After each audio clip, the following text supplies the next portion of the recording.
If anyone wants to follow in their Bible, which is good generally, I have got a little caveat to that. We're going to spend some time in Mark chapter 6, but I'm going to do it in a slightly different way this evening, or the first part, because I would like you all. Are you ready to go on a journey? Yes. Right. So one person is happy to go on a journey. Are you happy to go on a journey? Are you happy? Are you happy to use your imagination? Now, I'm not asking you to make up what's in the Bible. I'm asking you to imagine that you were there. Okay? That is one way in which we can read the Bible. To actually imagine that we were there in person.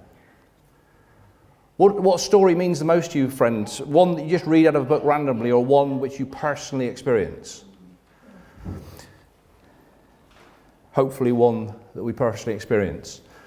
And if you want biblical backup for using your imagination, friends, it tells us in the Word that we must become like little children to enter the kingdom of heaven. So use your childlike imagination, and if you would, as we go through the passage of feeding the 5,000, would you imagine that you're one of the disciples? Would you imagine maybe that you're the disciple that is the most involved? You're in the thick of the action. You're the one talking to Jesus. You're the one talking to the little boy. You're the one who is really involved. Will you just consider, as we go through these verses, what impact that will have on your life? Is that okay? Now, to assist you, this is why I didn't want to put the spoiler up. To assist you, we're doing it in the style of a Sunday school story for the first few minutes. That's the most smiles I've seen in weeks. Alan, you should be standing here and see how effective that is. Feeding the 5,000.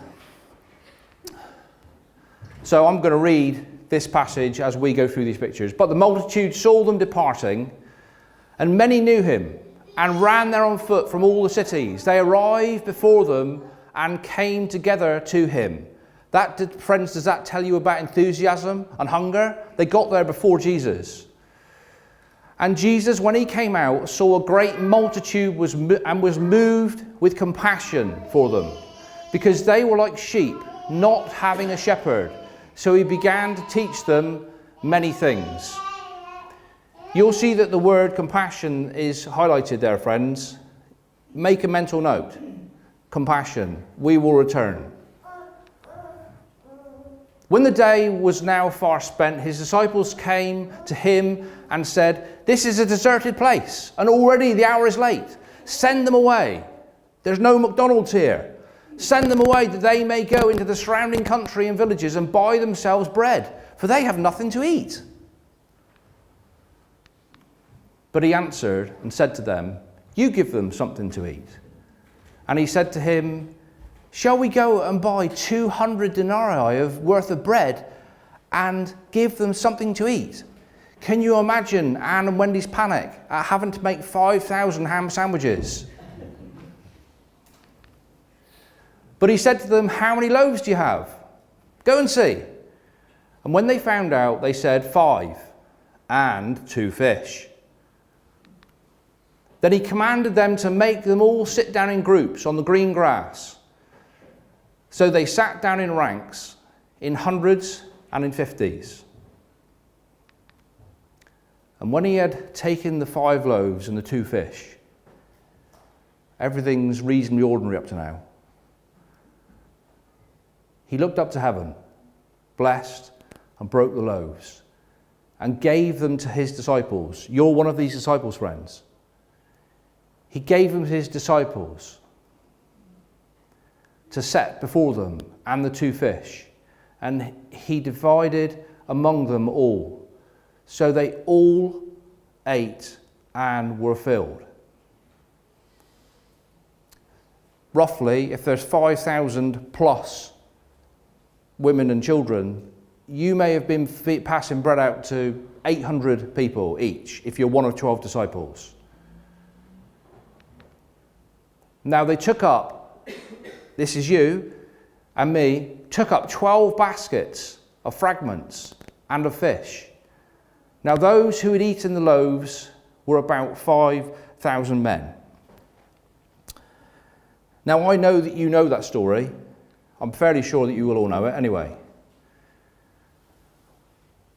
What's just happened to you as you're a disciple and you've been involved with that? Is your mind not blown?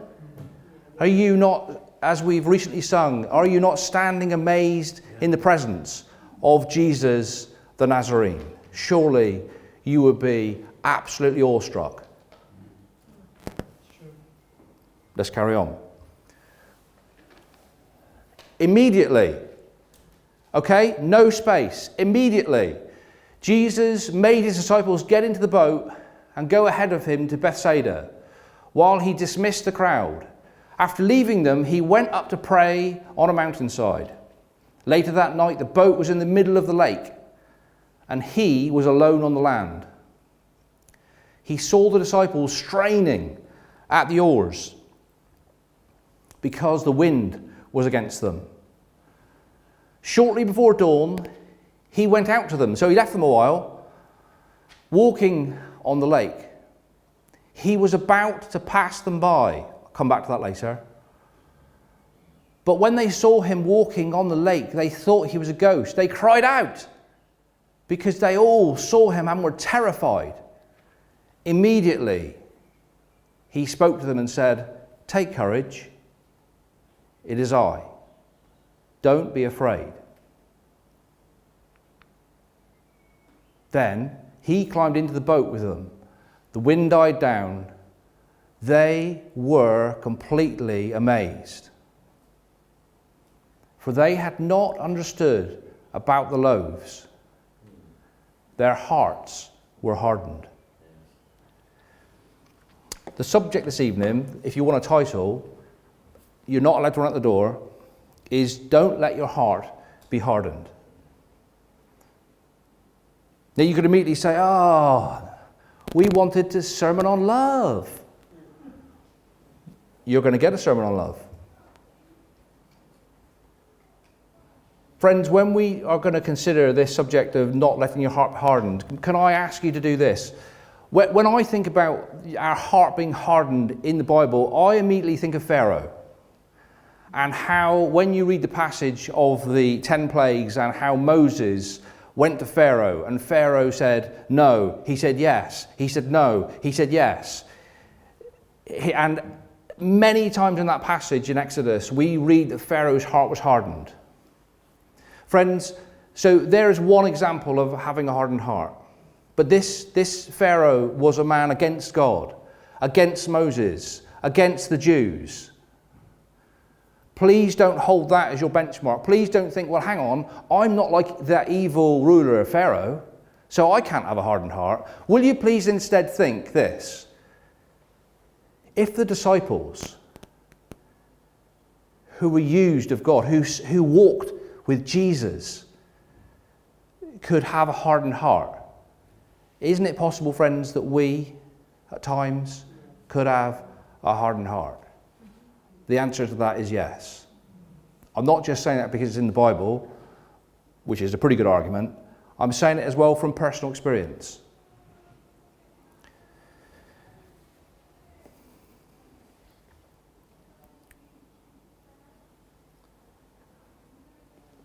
Our heart, friends, when we get saved, our heart does not, as a one-time thing, go from evil to perfect. We are a new creation,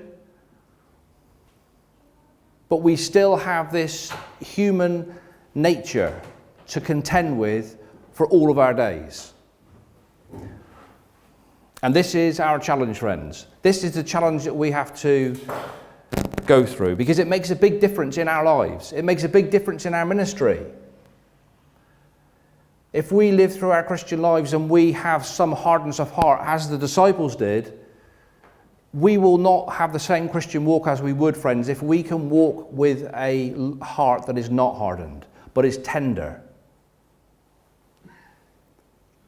If you want reassurance of this, friends, if you if you flip on a couple of chapters in the book of Mark and you read Mark 8 and verse 17, in that passage again, Jesus is taking the disciples to task because their hearts were still hardened.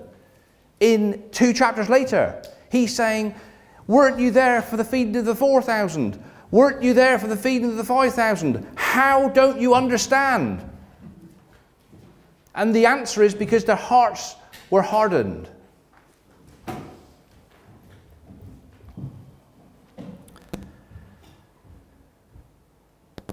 Friends, how does that strike you? How does that strike you? If Jesus was in our presence this evening, friends, if Jesus was with us, how would you want to respond? How would you hope you would respond?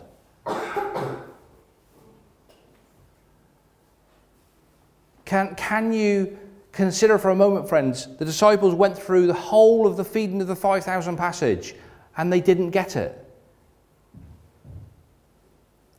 They didn't understand about the loaves. They didn't see Jesus for who he really was. Even though he was in their presence. Even though they were called and selected. Do we ever miss Jesus? Even though we're his followers? Do our hearts sometimes get hardened? Yes, they do. How sad, friends. This Mark chapter 6, friends, when you read it through, is a pretty challenging chapter for Jesus. In the middle of that chapter, John the Baptist is beheaded. His cousin. That's pretty tough, isn't it? And yet he feeds the 5,000. And also, friends, if you look at the first 6 verses, we see that Jesus comes to his own people. It says this, then he went out from there and he came to his own country. And his disciples followed him. And when the Sabbath had come, he began to teach in the synagogue. And many, hearing him, were astonished. That they were really positively struck. Where did this man teaching get these things? And what wisdom is this which is given to him, that such mighty works are performed by his hands? Is this not the carpenter, the son of Mary, and the brother of the brother of James, Joseph, Judas, and Simon? Are his sisters not here with us? So they were offended at him. They heard Jesus teach. They were amazed at his wisdom and his mighty works. And then they said, well, who is he? They missed Jesus. They missed Jesus. How must Jesus have felt, friends?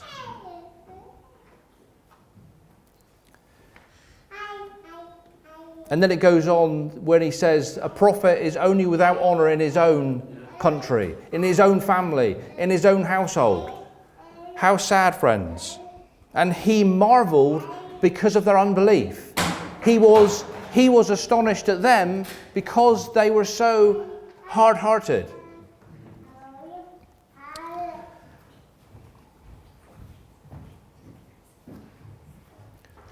Friends, how is that grabbing you? Does it trouble you? It troubles me. Does it trouble you that you could miss the greatest thing in all your life? The greatest person in all your life? The lover of your soul? If we stop and consider that, friends, it is heartbreaking. It's heartbreaking. But the good thing is the Bible addresses this topic. It's not a very pleasant topic. It's not a, let's talk about joy topic. But this is a blocker of joy, friends. If our hearts are hardened, we are not going to be going rah, rah, rah for joy.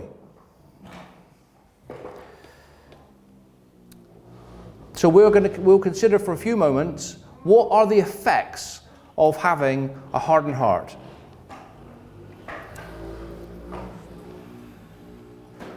Okay, so Psalm 95, verses 6 to 11. I'll read the whole passage through, and the first, on the right-hand side, the first effect of having a hardened heart. These are obviously all problems, friends. There's no good effects of having a hardened heart. This is not necessarily either a complete list, friends. Someone could come and give you more things, but this list is bad enough. Psalm 95, come, let us bow in worship. Let us kneel before the Lord our Maker, for he is our God. And we are the people of his pasture, the flock of his care. Today, if only you would hear his voice, do not harden your hearts as you did in Meribah, as you did that day at Massah in the wilderness, where your ancestors tested me. They tried me, though they had seen what I did. For 40 years, I was angry with that generation. Wow. I said, they are a people whose hearts go astray, and they have not known my ways. So I declared on oath in my anger that they shall never enter my rest. So friends, the first issue that I offer you as having a hardened heart is we are choosing to extend our period of stay in the wilderness. They hardened their heart. They were in the wilderness for 40 years. They could have been in the wilderness for 11 days. The second thing it does, friends, is it prevents us from entering into the rest that he has prepared for us. God had prepared the land of milk and honey for the children of Israel. But because of their hardened heart, they stayed in the wilderness and they did not enter into the rest. Now, whatever version of rest that looks like, friends, whether that is daily, weekly, or something big in your life, friends, I don't know about you, but I'm keen to understand and experience and enjoy the rest that God's got for me. Are you? I don't mean do nothing. I mean to be at one with him, to be peaceful, to be enjoined by him, to enjoy his presence, to have and enjoy his best, because that's what he has for you and for me. The third thing, friends, is it hinders our relationship with God. Now that might seem a pretty basic and obvious point. It hinders our relationship with God. I've tried to highlight the text as I've gone on. For 40 years he was angry at that generation. How many of you enjoy being with your husband, wife, brother, sister, nearest friends when they're angry at you? Don't need to show hands, I don't think. It's not nice, is it?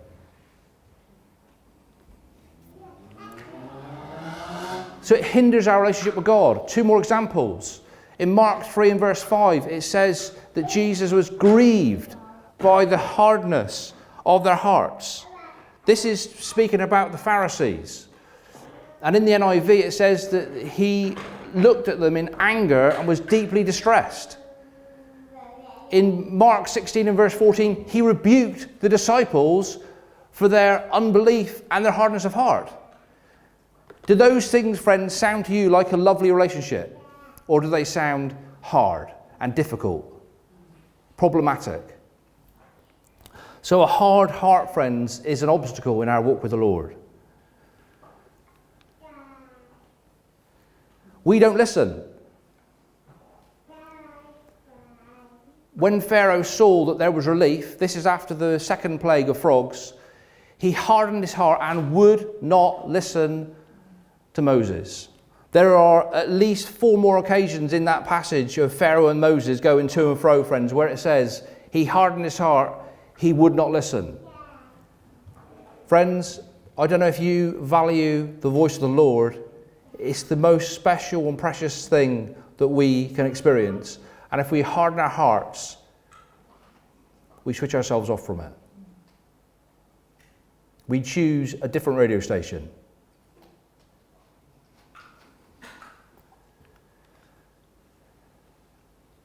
If we harden our hearts, friends, we are not being spiritually minded.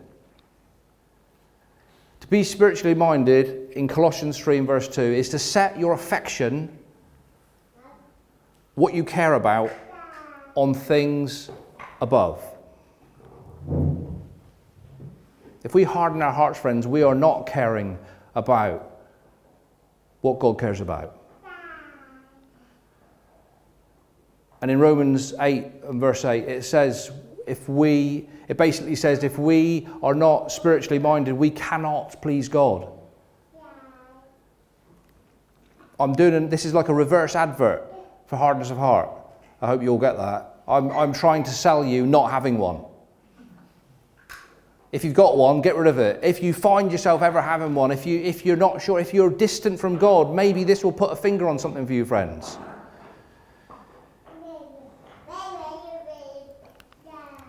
The sixth, the last example I want to give you of having a hardened heart, friend, is it's not our best selves.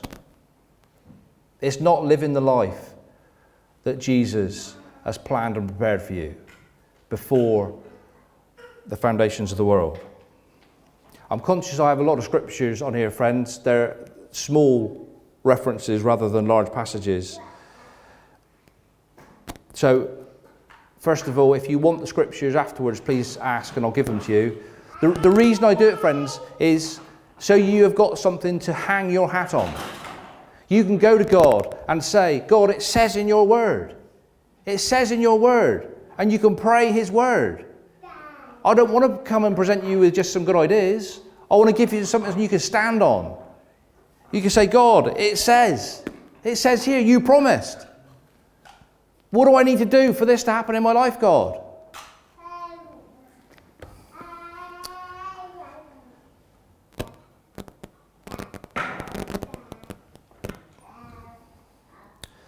I did briefly brush over, what does it mean to have a hardened heart? These are the effects of having a hardened heart, but what is a hardened heart? Now, I think most of us would have a pretty good guess. But here are some other words that you could use that you find in other translations or in the Hebrew and Greek. It's to have a heavy heart. It's to have a slow heart.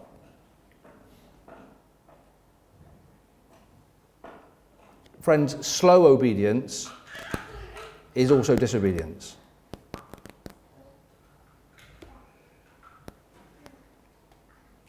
The other definition of a hardened heart is, and this probably puts the point home, is stubborn.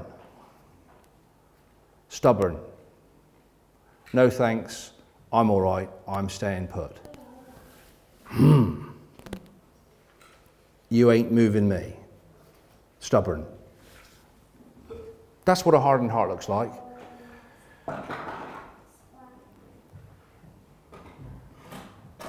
And I hope that, my first hope, friends, would be that none of you have this and that you're all basically this far away from heavenly perfection standards.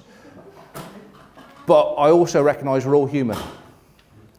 So I hope God is just putting his finger on things, friends, that you need a finger placed on. What causes our hardened heart? Again, there are probably more things than my little list. What causes a heart to harden? The first thing is sin. Sin causes our heart to harden. Pharaoh saw the rain, the hail, and the thunder had ceased, and he sinned yet more, and he hardened his heart. He and his servants.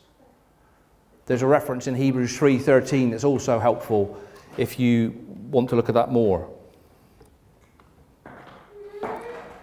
But in essence, friends, when we choose to not go along with God's will, which is sin, we're hardening our hearts to what he wants. We're resisting him. We're fighting him. I found this phrase in a Bible encyclopedia, friends, as I was studying this. And I thought it was quite powerful. So this link between sin and a hardened heart, it says, this is how sin is made to become its own punishment. Think about that for a second. This is how sin is made to become its own punishment. So we sin, our hearts become hardened. We become distant from God. There is one form of punishment immediately, friends. Because we put some distance between ourselves and God. What else causes a heart to harden? This is so obvious, and it's also so sad. It's our default nature. Our default nature, friend, is to have a hardened heart, not to have a tender, Christ-loving heart. Jesus, in John 1, chapter 10, 11, he was in the world, and though the world was made through him, the world did not recognize him. We've kind of touched on this already. He came to that which was his own, and his own did not receive him. Could you picture, friends, walking into your family gathering and them not recognizing you?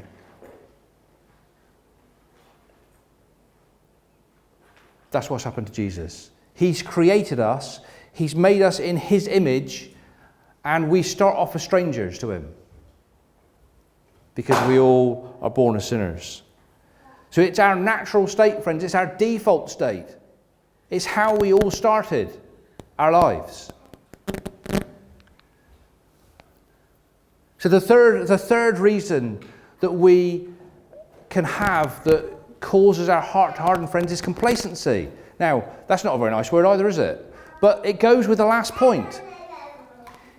We have to do something positive in our lives to not be hard-hearted. We have to move from where we were to where Jesus wants us to be. And if we don't keep that up, we will drift back into our default state.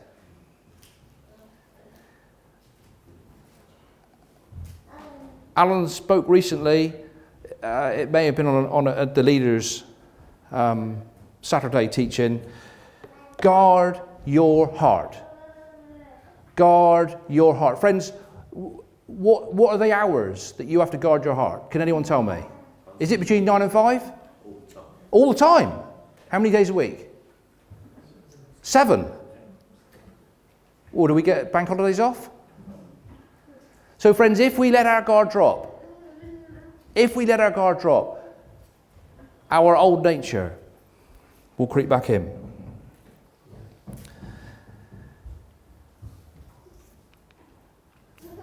Busyness. Let me read you the scripture. And this is from the passage that we just looked at, friends. This is before the crowd of 5,000 arrive to want Jesus to speak to them. So the two verses before that say, "Then the apostles gathered to Jesus and told him all things, both that they had done and what they had taught," because the apostles had been sent out in this chapter 2 by 2. "And he said to them, 'Come aside by yourselves to a deserted place and rest a while.' For there were many coming and going, and they did not even have time to eat." So they were really busy. And then as soon as this passage finishes, we're straight into and all the people saw Jesus, and they ran ahead of him, and Jesus had compassion on them, and he ministered to them. Can you see that the disciples, friends, were busy? They hadn't stopped. They hadn't rested. They hadn't eaten. Now, I don't want to give them an excuse, because I kind of also think that they should have been so amazed at what Jesus did.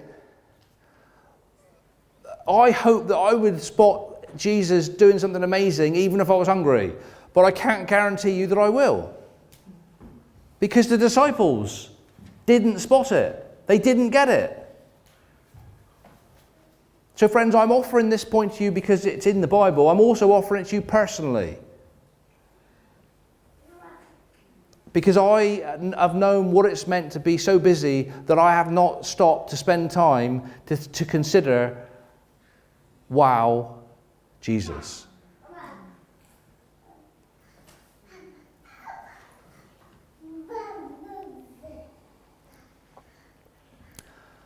The last cause that I can offer you for a hardened heart, again, is personal experience. Self-preservation.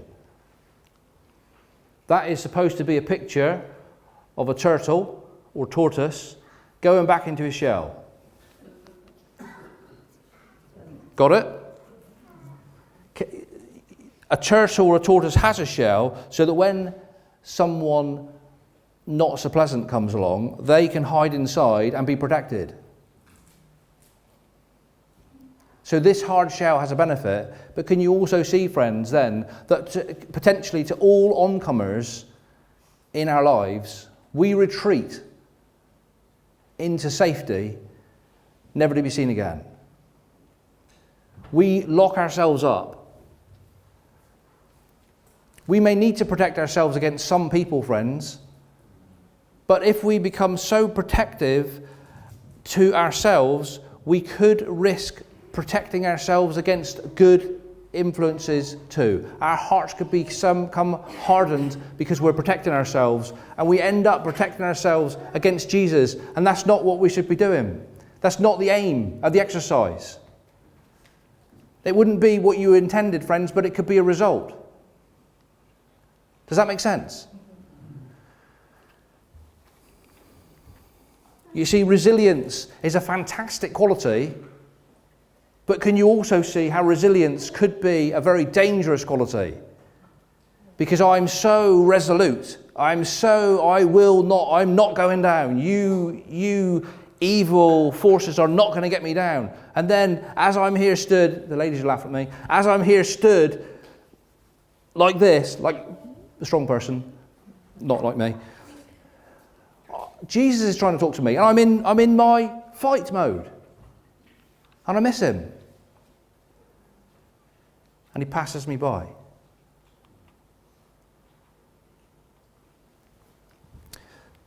The Bible tells us to turn the other cheek. Why are you saying that, Craig? What's the relevance? Is that verse about don't retaliate? Yes. Is the verse about loving people? Yes.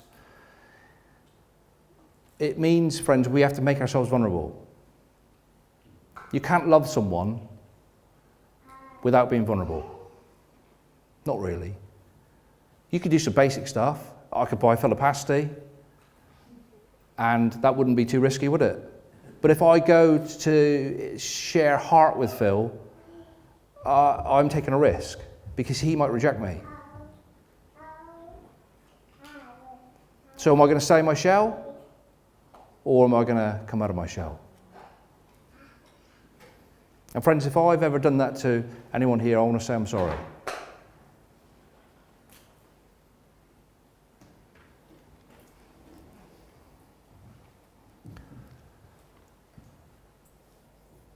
What are we going to do positively about these things?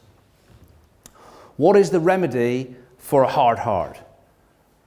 Can't take some tablets. That's not the field that we're in. We're talking not the physical heart, the spiritual heart, the centre of our being. The remedy we're looking for, friends, what we are looking for, we have already read. It was verse 34. Do you remember I highlighted the word compassion? A compassion is the opposite of hard-heartedness. To be tender-hearted. When you look at I've got some Greek in here just to keep my pastor happy. When you look at the word compassion in the Greek, it means to be moved as to one's inwards. That does not mean bowel movement. It's to be moved in here.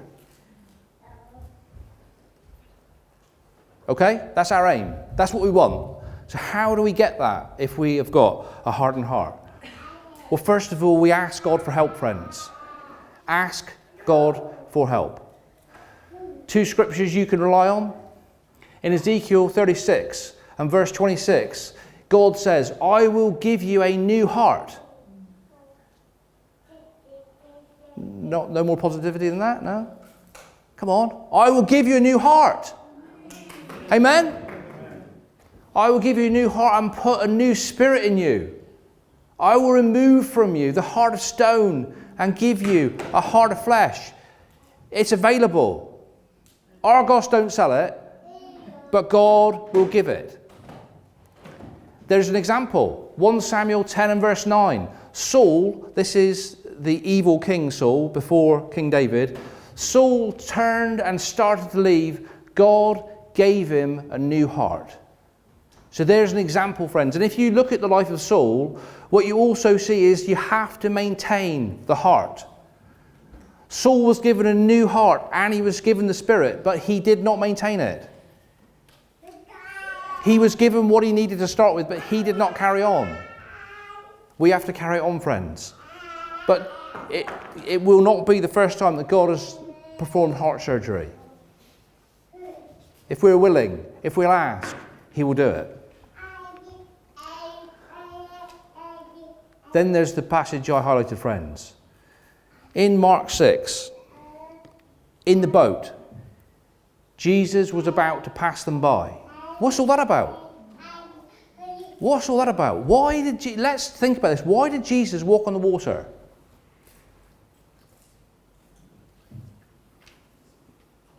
What did it achieve? I can understand what was achieved by feeding the 5,000. Can you? You know, there were lots of people that were fed. If there were 5,000 men, let's say there were 10,000, including ladies and children. He fed 10,000 people, very public. The news of that would have gone all throughout the area. He fed them because they were hungry and they had a need. He also fed the people that were listening to him teach. It's a very practical miracle, isn't it? But why did he walk on the water? Who was out on the water in the early hours of the morning? Were Sky News there? A relatively private miracle. He saw them from the shore. We read that, didn't we? He could have just said, yeah, be still. Friends, the reason I believe he did it is he wanted the disciples to be amazed. Because that's what they were. In verse 51 it says, they were completely amazed. They didn't get it at the loaves stage, but they got it in the boat. That's grace. They missed it. They missed Jesus do a fantastic, unbelievable miracle. They missed it. So he went the extra mile. He walked on water to show them what he is all about. Can you see the grace, friends? So if you ask him, what's he going to do for you? I can't promise you he's going to walk on water. But friends, if he saw that they missed it, what will he do to make sure that you don't miss it?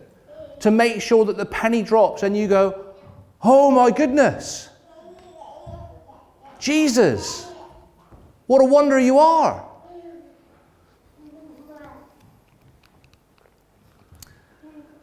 Secondly, we need to listen to his voice.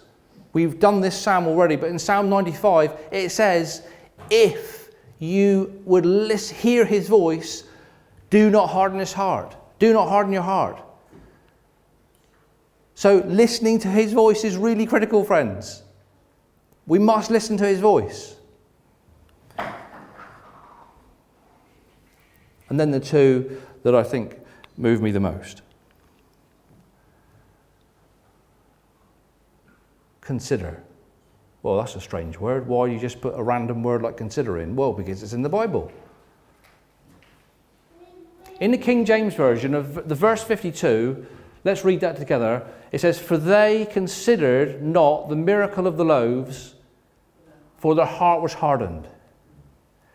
They considered not. What does that tell you, friends? It tells you everything you need to know. They just hadn't sat down with a cup of coffee, in peace and quiet, to say, what just happened? They didn't give it brain time. They didn't give it heart time. They didn't consider it. It tells us in the text. So quite simply, friends, we have to consider these things.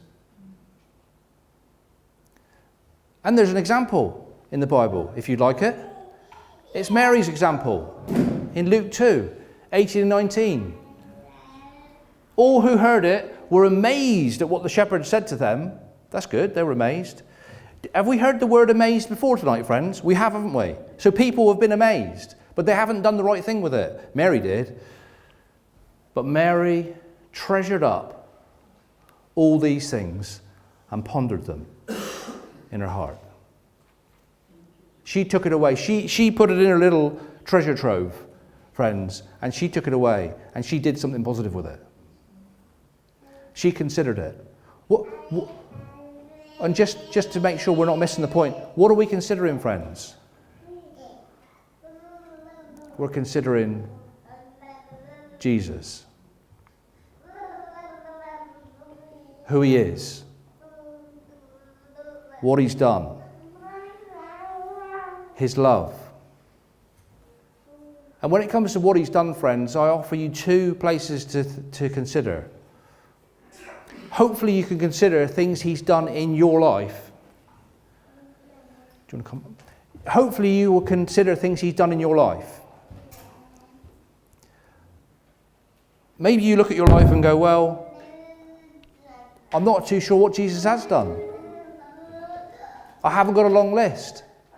Friends, it's possible, isn't it? Because we could have missed it. So if you don't have a list of things yourself to look at, to consider, friends, there's a book that's got a whole list of things that we can consider. I'm not trying to be flippant, but there's a whole book, friends. All you need to do is put yourself in the place of one of the people that he ministered to and just let your imagination go for a few minutes and imagine how they would be affected. Life changed. Life changed. Awesome. Consider, friends, consider. And finally, so our aim, remember our aim is to have compassion, to be moved in one's inwards. So friends, I put it to you that we should ask ourselves this question, and we should ask ourselves often. When was my heart last moved? It's like a barometer, friends. It's like a temperature check. Am I at the right place? And if you're not, do you condemn yourself? No. You say, thank you, God, because you've spoken to me. I'm not where I want to be. I'm not where I need to be. But thank you, Jesus, because you didn't pass me by. In the boat, friends, he didn't pass them by. He waited for them to call. And when he called, they came. He came. You see the same on the Emmaus Road. It says, and Jesus was going to go on. And they asked him to stay for tea. And he stayed for tea. He wants us to want it, friends. He wants us to ask for it. Because the Holy Spirit is a gentleman. He doesn't force himself on us. So as we draw to a close this part, friends, just consider what the Lord has said to you. There are two things that I personally think come out of this, friends. One is for today, and one is for the future. If there's something, friends, that you want to come and kneel at the front as we sing the last song, you're welcome to. If you have something you want to deal with God and you want to come out, if you want prayer, you can have prayer. If you want to come and just be on your own, that's fine too. If there's something that's been identified, if a finger has been placed on a part of your heart where you're saying, yes, that's hard, that's stubborn, that's slow, I'm sorry, Lord, then come out and have it dealt with like it's offered in His Word. And friends, then daily, weekly, don't let it go too long without asking, when was my heart last moved?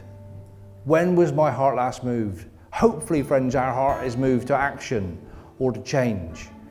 But when was my heart last moved is the question that I leave you with this evening.